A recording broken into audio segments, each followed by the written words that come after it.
우리가 ETG 마케팅, 즉 제약 마케팅을 할 때 처음으로 시장 상황 분석도 했고, 이제는 타겟팅, 포지션 전략도 짰다면 실제 어떻게 활동을 할지에 대한 계획을 짜야 됩니다. 우리가 그거를 마케팅 믹스, 4P 믹스라고 우리가 총칭해서 얘기할 수가 있습니다. 기본적으로 우리가 이제 제약회사 같은 경우는 제품이 굉장히 많죠. 그래서 우리가 첫 번째로 생각해야 될 게 제품의 포트폴리오 매니지먼트에 대한 이해를 먼저 해야 됩니다. 그러니까 본인 제품이 그냥 성장기에 있는 제품이다, 아니 스테이지에 있는 제품이다, 아니면 정말 신약이다, 이런 단계마다 회사가 요구하는 수준과 또 투자 수준이 다른 거죠. 그렇기 때문에 기본적으로 어떤 제품에 대한 어떤 회사에서 위치, 어떤 포트폴리오가 어떻게 관리되고 있는지에 대한 이해를 할 필요가 있는 거죠. 그렇기 때문에 회사에서는 어떤 판촉 우선순위를 결정할 때나 투자 우선순위를 결정할 때 생각들을 많이 이제 하게 되는 거죠. 그래서 기본적으로 우리가 어떤 제품에 대한 마케팅 이제 시작을 이제 본격적으로 할 때 이제 4P라는 기준으로 한번 생각을 해보면, 기본적으로 제품에 대한 이름부터 모양 또는 디자인, 이런 것도 전부 다 마케팅의 영역에 속합니다. 그래서 허가부서에서 허가를 내주지만 그 단계마다 우리 마케팅의 의견을 묻고 실제 이름이라든가 제품 패키지, 색상, 이런 거 전부 다 어떤 마케팅의 전략과 같이 일관성 있게 가야 되기 때문에 필요한 어떤 마케팅 활동이라고 할 수가 있겠습니다. 두 번째 P가 이제 가격이죠. 프라이스, 이제 가격이죠. 가격 같은 경우, 전문약 같은 경우 우리나라 같은 경우는 정부 통제형 그런 구조이기 때문에 어느 정도 마케팅에서 할 수 있는 요소들은 크진 않지만 가격에 대한 부분이 굉장히 중요한 어떤 요소이기 때문에 심도 있게 어떤 가격을 관리하는 부서와 함께 전략들을 짜서 그런 좋은 가격을 이제 받아야 되고요. 이제 제품을 출시 이후에는 어떤 도매해주는 할인이라든가 또는 요양병원, 여러 가지 병원들에 주는 어떤 공급 가격, 이런 거에 대해서도 관리를 계속적으로 해나가야 됩니다. 그리고 세 번째가 바로 플레이스, 바로 유통입니다.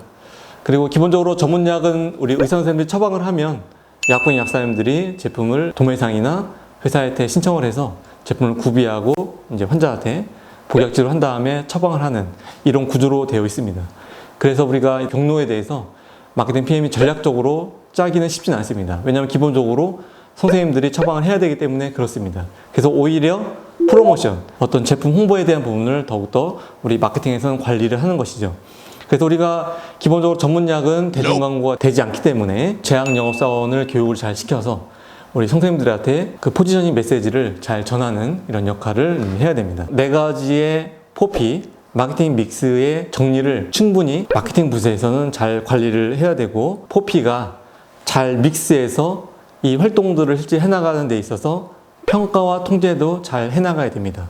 만약에 시장 상황에 안 맞는 그런 요소들이 생겼다 하면 우리 마케팅 담당자들은 이런 것들을 회사에 알려서 경영진, 해당 부서와 같이 논의를 해서 빨리 바꾸는 거는 빨리 바꾸고, 아니면 더 강화될 부분 강화해서 제품의 경쟁력을 유지하는 게 중요하다고 할 수가 있겠습니다.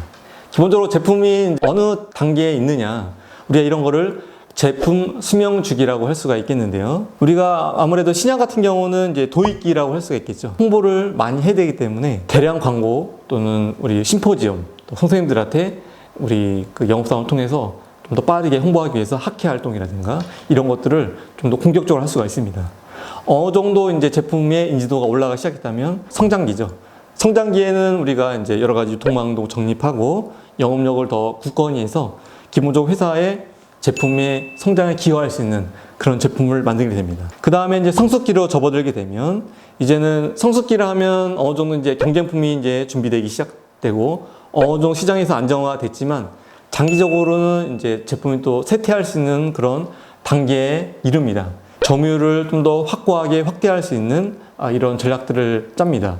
그래서 임상실험을 또 새롭게 해서 결과들을 발표하거나 이렇게 많은 좀 선생님들한테 우리 제품에 대한 어떤 전통적인 이미지, 꾸준히 시장에 성장하고 성숙했던 이런 어떤 헤리티지를 잘 설명을 하게 됩니다. 결국은 어떤 제품도 마찬가지지만 세특기가 있는 거죠. 특별히 우리 제약회사, 우리 전문약 같은 경우는 특허가 끝나면 또 제네릭 복제약들이 또 나오게 되는 거죠. 때로는 만약에 본인이 제네릭이나 복제약의 담당자라면 또는 그런 성숙기에 있는 어떤 공격할 그런 제품들을 어떻게 점유율을 내가 뺏어와야 될지 이런 생각들을 하게 되는 거죠. 결국에는 신약 제품이 도입해서 성장해서 또는 성숙돼서 세택이 이른 이런 과정들을 겪게 되는데, 이게 마치 우리 인생과 같습니다. 우리 인생도 뭐 유아, 청소년, 어른, 또한 노인 이렇게 가는 것처럼 제품도 수명 주기를 갖게 된다고 우리가 볼 수가 있는 거죠. 우리가 이제 이런 제품들을 이제 어느 정도 수명 주기에 맞춰서 생각을 해보면 어떤 제품은 정말 고수익을 내는 그런 제품이 있고 어떤 제품은 시장 성장률이나 점유율이 점점 떨어지는 그런 제품들이 있습니다. 우리가 이런 것들을 BCG 매트릭스에 한번 분석해 볼 수가 있는 거죠. 성장률이 높고 점유율이 높다. 그럼 스타 제품. 그리고 성장률은 높으나 점유율이 떨어진다. 그럼 프로블럼 차일드. 성장률은 떨어지나 시장 점유율은 높다. 캐시카우. 여러분 캐시카우 아시죠? 정말 현금을 벌어다주는 그런 제품이죠. 그러니까 성장은 더디지만 어떤 시장 점유율은 크기 때문에 회사한테 늘 돈을 벌어다주는, 꾸준히 벌어다주는 게 바로 캐시카우. 이렇게 우리가 좀 구분할 수가 있습니다. 이런 식으로 우리가 이런 제약회사 제품들에 대해서 한번 분석을 해보고 어떻게 전략적으로 투자를 해야 될지를 한번 생각해 볼 수 있는 그런 툴이라고 할 수가 있겠습니다. 그래서 우리가 실제적으로 이제 이런 생각들을 할 때 기본적으로 프리마케팅, 제품 출시 전에 이제 오피니언 리더가 있죠. 키 오피니언 리더, KOL이라고 부릅니다. 우리 동료 선생님들한테 영향력을 끼치는 그런 선생님들을 우리가 관리할 필요가 있죠.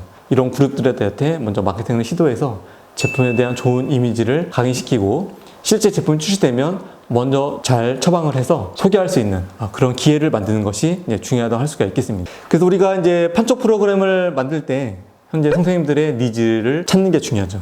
때로는 환자들이 기존에 먹었던 그런 경쟁품 제품에 대한 어떤 불편한 점이나 새롭게 우리가 해결해야 될 그런 문제들에 대해서 분석을 할 필요가 있습니다. 그래서 우리가 새롭게 출시하거나 이제 마케팅하는 제품에 대해서 이런 문제점들을 우리가 해결할 수 있다. 이런 니즈를 우리가 맞춰줄 수 있다. 이렇게 우리가 마케팅을 하는 것이 굉장히 중요하다고 할 수가 있겠습니다. 결론적으로 우리 마케팅은 문제를 해결하고 고객들의 니즈를 맞춰주는 그런 역할을 하기 때문에 명확히 규명하는 것이 중요하다고 할 수가 있겠습니다. 우리가 늘 이제 제약 마케팅은 이제 말을 통해서 많이 하는 마케팅이죠.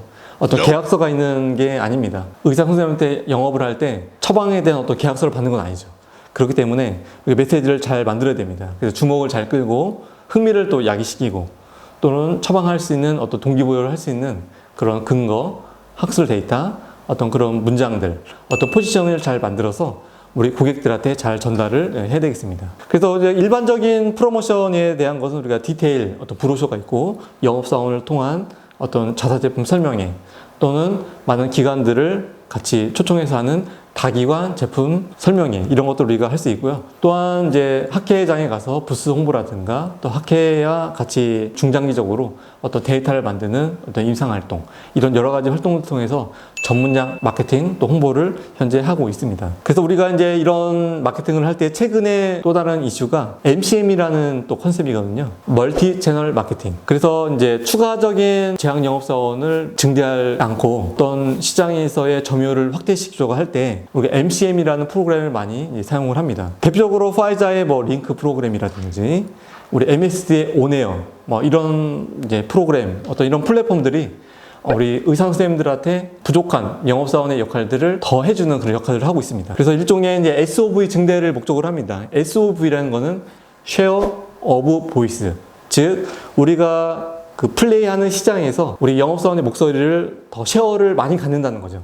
즉, 우리 해당 선생님들한테 우리 제품에 대한 많은 얘기를 들려준다는 거죠. 그렇기 때문에 우리가 영업사원을 수도 없이 늘리는 어떤 그런 것보다는 어떤 온라인 플랫폼을 이용해서 선생님들이 같은 메시지를 더 반복적으로 더 많이 들을 수 있게 하는 그런 전략들을 멀티 채널 마케팅이라고 부르고 있습니다. 그래서 결국에는 이거는 우리 영업사원을 줄이거나 뭐 그런 것보다는 오히려 영업사원이 활동하는 것을 더 도와주는 그런 역할들을 하는데 또 중점을 두고 현재 많은 회사들이 개발하고 있는 어떤 마케팅 전략이라고 할 수가 있겠습니다. 우리가 이제 기본적으로 시장 상황 분석, 어떤 세그멘테이션, 타겟팅, 포지셔닝 이런 STP 전략을 분석하고 그 다음에는 실제 이런 것들을 어떻게 활동을 할지에 대한 마케팅 믹스를 생각을 해 보았습니다. 그래서 마케팅 믹스에는 사실 다양한 실제적인 이제 활동들이 있는 게 맞고요. 실제 마케팅에서는 우리가 현실에서는 정말 이 시간에 제가 다 얘기할 수는 없지만 정말 다양한 시도들이 있는 걸 사실입니다. 제약회사 ETC 마케팅은 어떤 규제라든가 또 여러 가지 윤리적인 면들을 반드시 지켜야 됩니다. 그렇기 때문에 여러 가지 또 한계가 있는 건 사실입니다.